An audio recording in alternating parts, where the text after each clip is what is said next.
The Sacred Feminine Heroine. This is the third installment for this series.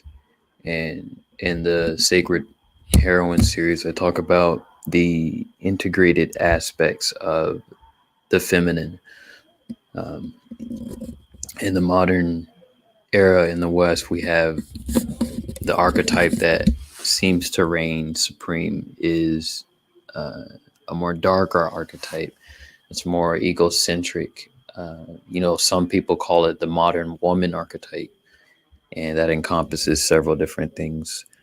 Narcissism. There's a degree of sociopathy involved with it, but just self-importance and things like that.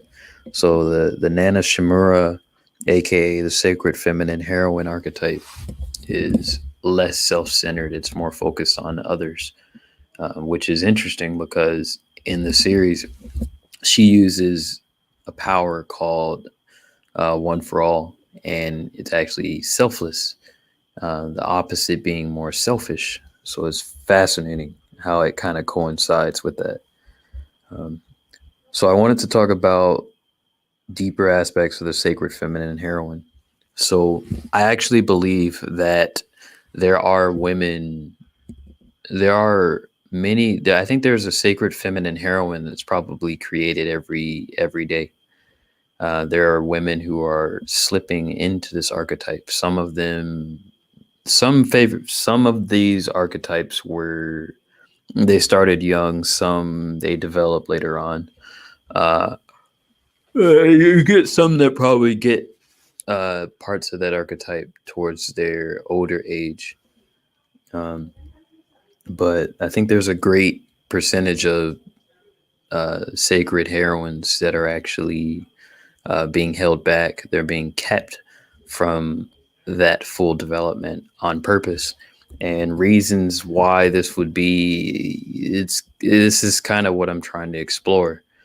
Um, I think that the economy, the way things are ran economically in a way, and the way that social engineers want to structure our society would prevent would kind of would coincide with the modern woman archetype and how they want to keep that going, because a self-centered person, a person who's focused on things and just themselves, they're going to do a lot more for the economy than someone who is selfless and who actually cares about others.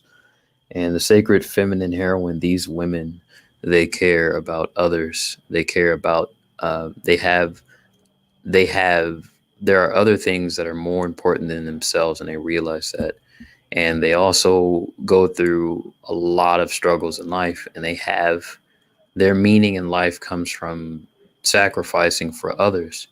And this allows them to integrate uh, certain parts of their masculine so that they can become the sacred feminine heroine. Part of that is accountability, is responsibility. Nana Shimura saw herself as responsible for the current or the previous holder for One for All. That was All Might, and her responsibility kind of went all the way up to her sacrificing her life for Toshinori's sake, and it was very I think it was very interesting, but it was also quaint because the sacred feminine heroine is capable of sacrifice, and she can reach down to the depths and find a deeper purpose than just shallow things like TikTok, Facebook, right? How many likes you can get, things like that. These kind of women actually value principles, and they have a deeper sense of meaning and purpose in their lives. And I think that a lot of these women are being held back in their development. There's a lot of different ways that this could happen. I think social media is an aspect of it, but to go a bit further, uh, there are some of them I think fear being seen to the deeper degree that they are. But this archetype is extremely important, and I might end up talking about this more in the future. I just wanted to say on this video that this archetype is going to become more and more prevalent as we go on. There's I've noticed there's been a very large light shined on the modern woman archetype. And I guess one of those archetypes, I could say the daughter of Thanos archetype. There's going to be a lot. We're going to be seeing a lot of things changing because there's a lot of negative aspects of our social interactions that are being illuminated, and I think it's gonna cause a change for the better. But the thing is, sacred feminine heroines are very much needed in the world, and we need that integrated feminine. And part of that, you do get. I've talked about this in the previous video, that the previous iteration of this, that sacred feminine heroines are created through going through trials in life. And this actually allows them to integrate certain aspects of themselves and gain an inner strength and then search for purpose. And beyond just like likes and, focusing on how good they look at Instagram. And here's the thing, there are shallow aspects that are not bad as far as human nature. Like, it's okay to want to look good and things like that. But our culture makes us very selfish, and it tends to diminish or destroy our virtues, especially for women. The controllers of this world seem to want them to become as unintegrated as possible, but the sacred feminine heroine is integrated, and I think this is why they're being held back, either in their development or in their help in development of others. These archetypes are extremely important, and I would advise men, especially in this space, that it's obvious that there are women that are a problem and that cause problem for men, but I think that there needs to be a change of perspective. So, one thing we could do to shift the mindset so that we can facilitate the sacred feminine heroines is to hold people, specifically women, but people in general, to a higher standard. One of the ways we could do this is, yes, we could use statistics, as a lot of times we use statistics to call out bad behavior, but it's extremely important to look towards the better end of things. Recognizing the negatives is important, but there are actually fairly decent women out there. It's just, in some cases, I think it's hard to actually see them because we're focusing on the ones that are the loudest. And I know that you got the hive mind, right? You have the possibility that this good one could become a bad one. The whole zombie.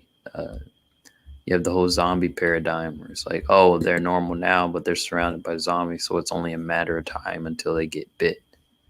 I think that focusing on the positives will actually be more likely to bring it in your life or in your presence, regardless of how prevalent the negative things are. Once we're aware, we don't really have to fuss about it too much. So I guess the direction of my channel is going to take an interesting turn. We'll see how that works. But for the last thoughts, the sacred feminine heroine is a threat to the economy. It's a threat to the powers that be, because the sacred feminine heroine actually invites the deeper aspects of masculinity to come to the forefront. And I think if you look at the My Hero Academia, there's a scene where where Toshinori was digging for strength. He was searching through his animus, I believe, his inner self. He was looking for strength, and she handed him, I guess you could call it like a piece of One for All, and he gains the strength to overcome All for One, the selfish guy, right? He he gets the last bit of energy, and he puts it. I think he shifts the power into his arm, and he uses his strongest attack, the United States of Smash, because in this series he has his attacks are based off of states, and the states connote, I guess, technique or just the type of, it could connote power, but I'm not sure. But then towards the end, he uses all of the states, and he calls it the United States of Smash because it's his strongest attack, and it encompasses the full force of all states, which is fascinating to me.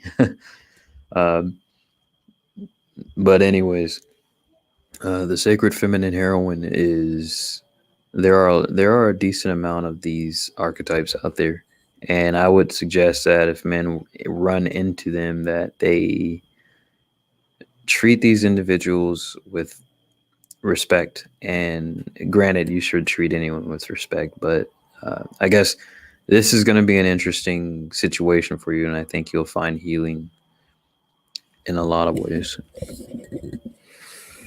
There's a lot of trauma and anger and suffering and pain running around in the whole gender space. Men are mad at women, women are mad at men, and I think the integration where we're gonna find a commonality is gonna be where we can set aside our differences and emotions, and actually start to integrate ourselves.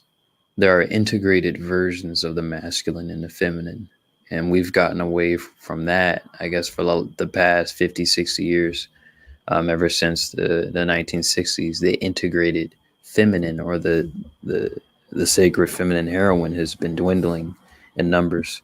It used to be, I think this archetype actually used to be fairly common, or at least there was more of it.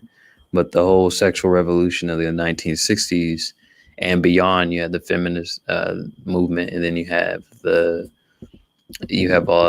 lot of other uh, things that contributed, the economy shifting, the focus being on social media, the internet, particularly Facebook, and how uh, you can post a picture of yourself and then wake up with 200 likes. That was a dangerous dopamine hit, uh, drug that we've introduced to the feminine psyche, and it's making it difficult for them to become integrate the integrated feminine archetype, which is extremely important for the average woman to integrate at least certain facets of that archetype. You do get some women who, when they get pregnant or when they have children, they integrate certain aspects of the sacred feminine heroine, because of the responsibilities that are kind of front loaded onto them at that moment. I guess there's an integrated masculine. I'll talk about that, and there's a possessed. Just going to talk about a couple of things I'll talk about in the future. So there's an integrated masculine. There's the dark masculine. There's a couple of dark masculine archetypes I want to talk about as far as guys. Um, I pick on a lot of women with my content. It's fascinating, but I want to add a bit more balance. Hopefully, I can get even a female guest on to see if I can, I don't know, shift the scales slightly. This is a male channel. Anyways, the sacred feminine heroine.